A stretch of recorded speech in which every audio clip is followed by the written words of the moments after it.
जय जगन्नाथ सांग मैंने आज नुआ वीडियो को आपण मानू स्वागत। यही वीडियोटी स्टार्ट करने आगु आपण मानक एक विनीत अनुरोध, एमती नुआ नुआ अपडेट पाइबाकू जदि चाहूँगी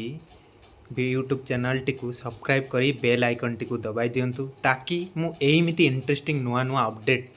आनिले आपण सर्वप्रथम यही न्यूज टी पाइपर। चलतु कौन यही रिक्रुटमेंट विषय आम जाणवा। आपण मैंने जाथे 2023 तुम 2023 मसीह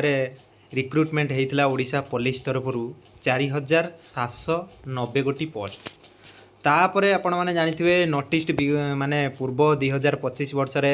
तुम नोटिफिकेशन आईला जे तुम टोटाल हूँ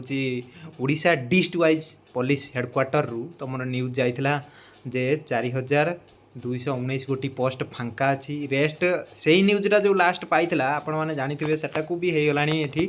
वर्षे पाखापाखि समय हो गला। एवं केतेटा आउरी किए डेथ हो जाती केतेटा पुलिस पुणी आउ नुआ नुआ केते रिक्रुटमेंट आउची नुआ नुआ थाना तैयारी होची साइबर ऑफिस माने आउरी केतेटा तुम पोस्ट जहाँकि फाइनाल न्यूज आपण मैंने जाथे जो बजेट यू फेब्रुआरी मास 20 तारीख रु बजेट तुम चली था प्रत्येक वर्ष नुआ अधिवेशन मार्च 27 पर्यंत ये बजेट चलो तुम जहाँ जहाँ सांक्शन हो सारी कि गृह विभाग हो कि पुलिस डिपार्टमेंट आपण मैंने जाथे कौटू केते राशि अनुमोदन होती।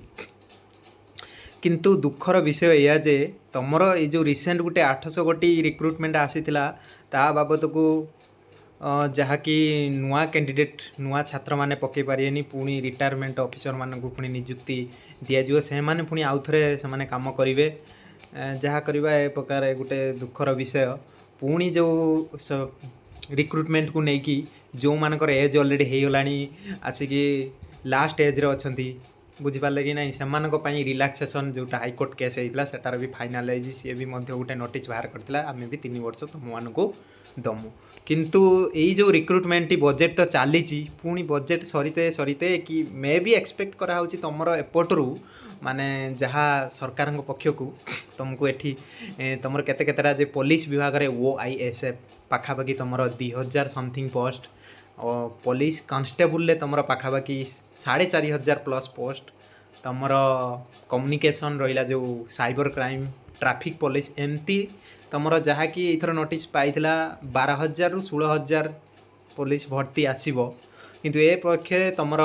एपट्रु जहाँ जहाँ माने एप्लिकेशन देखिए ये वैकेंसी केबे सुधा आपण माने सरकार केबे सुधा ताको रिक्रुटमेंट करिए नोटिफिकेशन एमाने तैयारी करिकी होची पठै दिचंती तांक मानक पाखकू।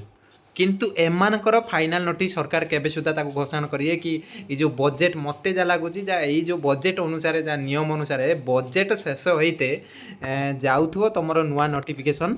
हूँ आसीजा कथा बजेट तो चली भर रिक्रुटमेंट प्रोसेस आरंभ हो कथा। आज की है आपने जानते मार्च 9 तारीख तुम रिक्रुटमेंट प्रोसेस टी केबे सुधा नोटिफिकेशन आसीने जो मैंने सब छात्र मैंने छात्री मैंने एपक अपेक्षा करी कौन न्यूज गोटे बड़ अपडेट आसब तो जना पड़ी किंतु तथापि आमे माने एप्रति सजग अच्छा पिलाने से आम न्यूज अपडेट एमती आनिबा एठी तो आपण मैंने जानते रिसेंट न्यूज किसी भी अपडेट नाई किंतु आम एक्सपेक्ट करूँ बहुत भी जल्दी यही मास शेष सुधा आपण मान पाइबे आउ हार्डली 1 वीक रु 2 वीक भितर आपण मैंने नोटिफिकेशन देखा मिल जहाँकि 2-3 वैकेंसी बहुत जल्दी आसो। गोटे है OISF 2000 something Odisha constable 4500 something तुम ASI आउ SI एग्जाम यही मंथ नेक्स्ट मंथ से तुम हाईकोर्ट केस सरिकी से फाइनालाइज हबार अच्छी। मु गोटे कथा कहमी जो मैंने तुम परीक्षार्थी एपर्यंत प्रिपेयर अच्छा पढ़ा को आउरी तगड़ा करूँ आउरी परिश्रम करूँ जमती आगामी जो दिन में जो देखा मिले जहाँ भी हो आम तो किसी करें से सरकार पक्षर हम तुम मैंने पुणी लगिक रुहतु नेक्स्ट रिक्रुटमेंट बहुत जल्दी होबार संभावना अच्छी। जय जगन्नाथ। जदि यही भिडियोटी आपण मानक बहुत पसंद लगी एमती गोटे गोटे भल पाइबा देखिए आपण मैंने आम चैनल को सब्सक्राइब कर दिंतु। जय जगन्नाथ।